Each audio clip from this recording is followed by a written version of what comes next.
Jangan lupa like, komen, dan subscribe channel YouTube TVRI Bengkulu dan nyalakan lonceng notifikasinya.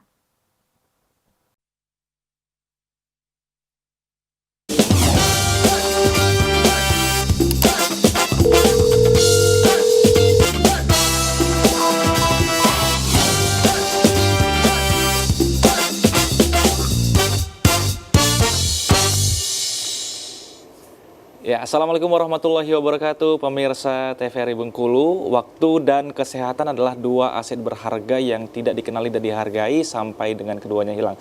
Jadi mumpung kita masih punya waktu dan tubuh kita masih sehat, kita harus menggunakan waktu yang kita miliki untuk menjaga badan kita agar senantiasa dapat kita pergunakan di aktivitas kita sehari-hari. Untuk itu, Dokter Kito edisi hari ini akan membahas tema berkenaan dengan penyakit hepatitis. Dan tentunya bersama saya, Pusu Siregar, yang akan memandu selama kurang lebih 1 jam ke depan. Sudah hadir juga di studio TVRI Bengkulu kedua narasumber kita. Saya perkenalkan terlebih dahulu pemirsa. Yang pertama ada Dokter Bella. Pagi dokter, apa kabarnya? Pagi, baik, alhamdulillah. Siap untuk memberikan edukasi kesehatan ya dokter ya, Ya, pada seluruh siap, pemirsa insya TVRI Allah. Bengkulu. Oke, yang kedua ada Bang Agung. Assalamualaikum Bang, apa kabar? Waalaikumsalam. Alhamdulillah baik, Bang.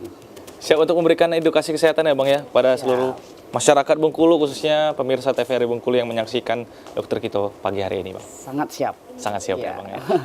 Oke, supaya sesuai dengan slogan nih Bang, Dokter Kito bersama kita sehat. Betul.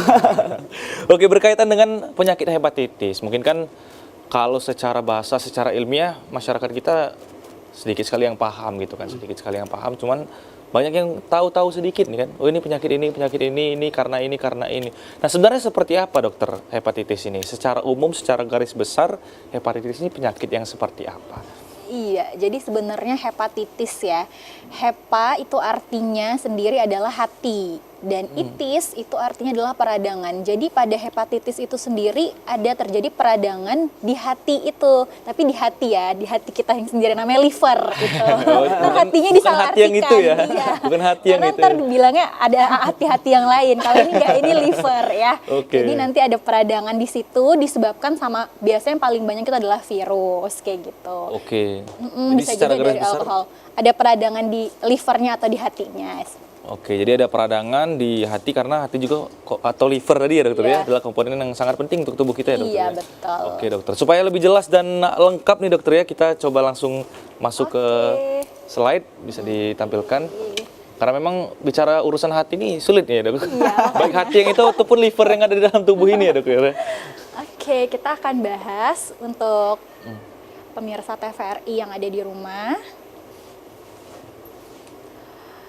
Jadi kita akan bahas hari ini tentang hepatitis ya. Iya. Nah, hepatitis sendiri ini tadi sudah saya jelaskan juga. Jadi hepatitis itu terdiri dari berasalnya dari bahasa Yunani ya, terdiri dari dua kata. Hepa yang artinya itu adalah hati atau liver dan juga itis itu dari peradangan. Jadi hepatitis itu adalah peradangan pada hati. Nah,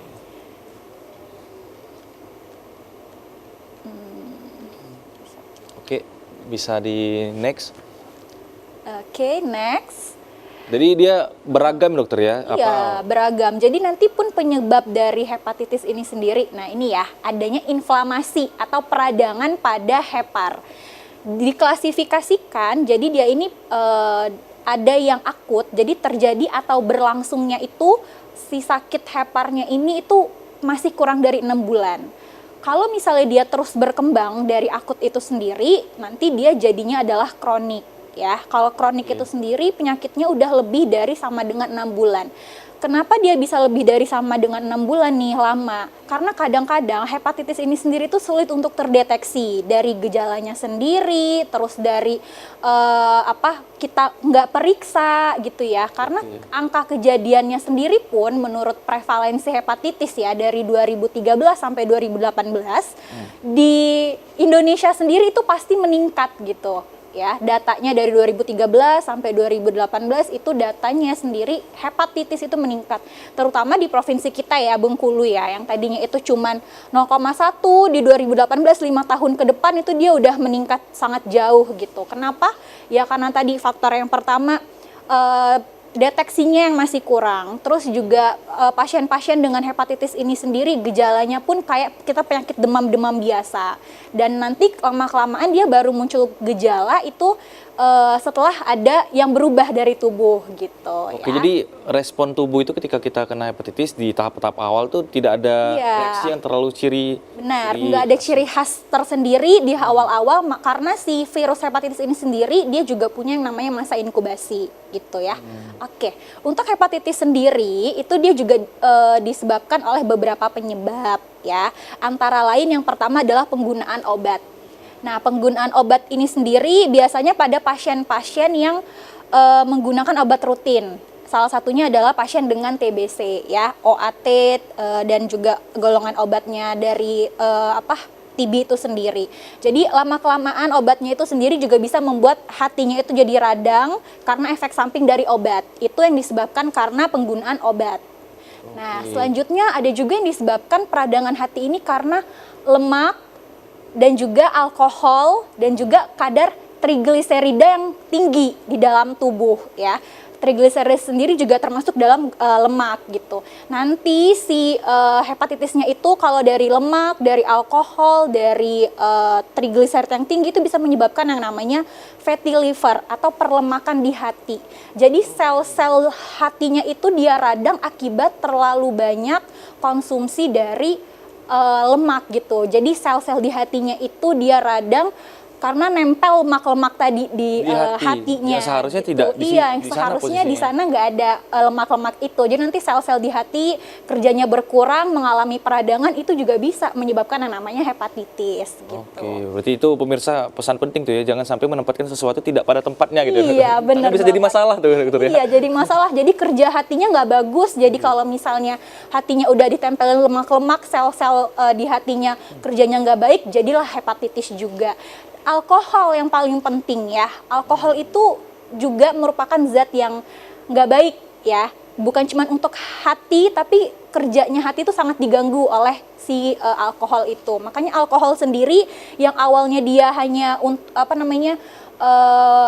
bisa menyebabkan hepatitis, tapi nanti lama-kelamaan hepatitis juga akan berkembang menjadi penyakit-penyakit hepar yang lebih kronis gitu ya. Jadi dia memang akumulasi dan juga sebab akibatnya sangat kental sekali dokter ya, karena Iya. seperti penggunaan obat, efek samping dari penggunaan obat itu sendiri. Jadi Ya, betul. Tapi untuk obat sendiri ini karena pasien-pasien dengan TB ini juga pengobatannya lama ya, biasanya selalu terkontrol kalau ini, tapi memang juga menjadi penyebab dari hepatitis. Oke, berarti kuncinya adalah apa? Dikonsultasikan ke tenaga kesehatan dokter ya. Iya, betul. Kalau yang untuk drug induced ya. Nah, yang paling banyak ya itu adalah penyebab karena infeksi. Ini yang paling banyak menyebabkan yang namanya hepatitis. Infeksi dari mana? Dari bakteri bisa, dari virus bisa, dari parasit bisa, bahkan amuba pun yang ada di hepar itu juga bisa ya. Yang paling banyak dari semua penyebab infeksi adalah virus. Dan itu emang paling menjadi perhatian di Indonesia sendiri ya, karena virus hepatitis ini itu dia juga nggak cuma satu seperti itu.